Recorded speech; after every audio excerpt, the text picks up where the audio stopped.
40 বছর বয়সে কেউ প্রেমে পড়লে সেটা কি অন্যায়? আর যদি সেই প্রেম হয় 20 বছরের সুপারস্টার এক ছেলের সঙ্গে?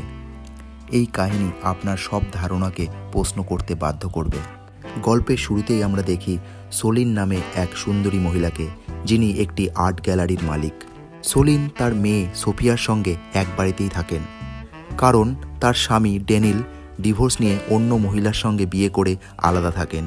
কিছুক্ষণ পর সোফিয়া তার বন্ধুদের সঙ্গে বাড়িতে আসে, কারণ সে তার বাবার সঙ্গে একটি ব্যান্ড গানের শোয়ে যাওয়ার কথা। তখন সোলিন, সোফিয়া ও তার বন্ধুদের সঙ্গে ড্যানিয়েলের বাড়িতে পৌঁছে দিতে বের হয়।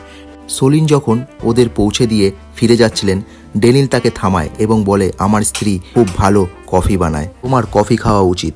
মূলত ড্যানিয়েল সোলিনকে তার নতুন স্ত্রীকে দেখিয়ে জ্বালাতে চাইছিল, কিন্তু সোলিন কফি খাওয়ার প্রস্তাবকে না মেনে সেখান থেকে চলে যায়। বাড়ি ফিরে সেলিন খুব রেগে যান ড্যানিয়েলের উপর এবং মনে মনে ক্ষোভ ঝাড়েন। পরে সেলিন বাইরে ঘুরতে যাচ্ছিলেন, তখন ড্যানিয়েল এসে সোফিয়া ও তার বন্ধুদের আবার তার কাছে রেখে দিয়ে বলে তার জরুরি কাজ আছে, তাই সোলিয়েনকেই ওদের কনসার্টে নিয়ে যেতে হবে। সোলিন রেগে গেলেও মেয়ে সোফিয়াকে খুব ভালোবাসতেন তিনি, তাই বাধ্য হয়ে কনসার্টে নিয়ে যায়। কনসার্ট হলো একটি ব্যান্ড শো, যেখানে গানের শো হয়। সেখানে পৌঁছে সোফিয়া তার বন্ধুদের সঙ্গে ব্যস্ত হয়ে পড়ে, আর সোলিন এক কোণে গিয়ে বসে পড়ে। ওখানে এক মহিলা সোলিনকে অদ্ভুত প্রশ্ন করতে শুরু করে। এতে বিরক্ত হয়ে সোলিন ওয়াশরুমের উদ্দেশ্যে যান, যা ছিল একটি ভ্যানিটি গাড়ি। হঠাৎ ওয়াশরুম থেকে এক হ্যান্ডসাম যুবক বের হন, যার নাম রনি। রনি একজন জনপ্রিয় সুপারস্টার সিঙ্গার, যে সেদিন কনসার্টে পারফরমেন্স করতে এসেছিল। রনি সেলিনকে জানায় এটি তার ভ্যানিটি গাড়ি এবং সে আজ পারফর্ম করবে। সোলিন লজ্জা পান, কারণ বিনা অনুমতিতে সেখানে ঢুকে পড়েছিলেন। তিনি বেরিয়ে যেতে চাইলে রনি তাকে থামায় এবং তার সম্পর্কে জানতে চায়। সোলিন জানায় যে তার মেয়ের সঙ্গে এখানে সে এসেছে। এর মাঝে রনির গার্ড এসে বলে তাকে প্রস্তুত হতে, কারণ তার পারফরমেন্স শুরু হবে এখনই। তখন সোলিন চলে যায়। কিছুক্ষণ পর গান শো শুরু হয় এবং রনি তার বন্ধুরা স্টেজে আসে। সোফিয়া ও তার বন্ধুরা রনির সঙ্গে দেখা করতে যায়। সোলিনও সেখানে যায়, কিন্তু নিজেকে বেমানান মনে করে, কারণ সেখানে সবাই তরুণ। রনি যখন গাইতে শুরু করে, সে সোলিনকে দেখে একটি বিশেষ গান গায়, যা তার খুব ভালো লাগে। আসলে রনি সোলিনের রূপে মুগ্ধ হয়ে পড়েছে। পরের দিন ছিল সোলিনের জন্মদিন, তাই তিনি বন্ধুদের আমন্ত্রণ জানায়।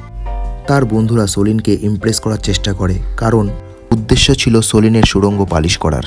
তো সোলিন এইসবে কিছুতেই পাত্তা দেয় না। পরদিন তিনি আর্ট গ্যালারিতে ব্যস্ত ছিলেন। হঠাৎ করে রনি এখানে হাজির হয়। বাইরের লোকেরা ভিড় করে দেখতে থাকে, সবাই ছবি তুলতে থাকে। সোলিন অবাক হয়ে যায়। রনি বলে এইসব ইগনোর করতে, কারণ তার কাছে এইসব রোজকার বিষয়। সে কিছু আর্ট কিনতে চায় এবং পুরো গ্যালারির জিনিস কেনার প্রস্তাব দেয়। এতে সোলিন প্রথমে ভাবে সে মজা করছে, কিন্তু রনি বলে সে সত্যিই কিনতে চায়। সোলিন তাকে আরও কিছু আর্ট দেখাতে তার ওয়্যার হাউসে নিয়ে যায়। সেখানে রনি বলে অনেকেই তাকে পছন্দ করে, কিন্তু সোলিন সবার থেকে আলাদা। তারা একে অপরের ভালো বন্ধু হয়ে ওঠে। রনি বলে সে ক্ষুধার্ত, কিন্তু তারা কোনো রেস্তোরাঁয় যেতে পারে না, তাই সেলিন রনিকে নিজের বাড়িতে নিয়ে যায়। তারা একসঙ্গে রান্না করে ও খেতে বসে। সেখানেই সোলিন তার প্রাক্তন স্বামীর কথা বলে। রনি পিয়ানো বাজাতে শুরু করে, যা সোলিনকে আনন্দ দেয়। এরপরে তারা একে অপরকে চুমু খায় এবং সম্পর্ক ঘনিষ্ঠ হওয়ার পথে যায়, কিন্তু সোলিন থামিয়ে দেয়, বলে আমি তোমার থেকে অনেক বড়, তুমি একজন সেলিব্রিটি। রনি পাত্তা না দিয়ে মজা চালিয়ে যেতে চায়, কিন্তু সোলিন তাকে বিদায় জানায়। রনি ইচ্ছাকৃতভাবে তার ঘড়ি ফেলে যায়, যাতে সেলিন তাকে আবার ডাকে। রাতে সেলিন ঘড়িটি পায়। এরপর রনি মেসেজ করে নিউ ইয়র্কে আসতে বলে। প্রথমে সেলিন না বললেও বরাবর অনুরোধ শেষে রাজি হয়। নিউ ইয়র্কে গিয়ে তারা দুজনের তৃষ্ণা মেটায়। এরপর তারা ইউরোপের এক গানের শোয়ে যায়, অনেক আনন্দ করে, কিন্তু একদিন তাদের কেউ ছবি তুলে নেয়। তারা জানতো না সেই ছবি ভাইরাল হয়ে যাবে। এরপর রনি তাকে তার ফ্রেন্ডের ফার্ম হাউসে নিয়ে যায়, যেখানে আরও অনেক কপিল ছিল।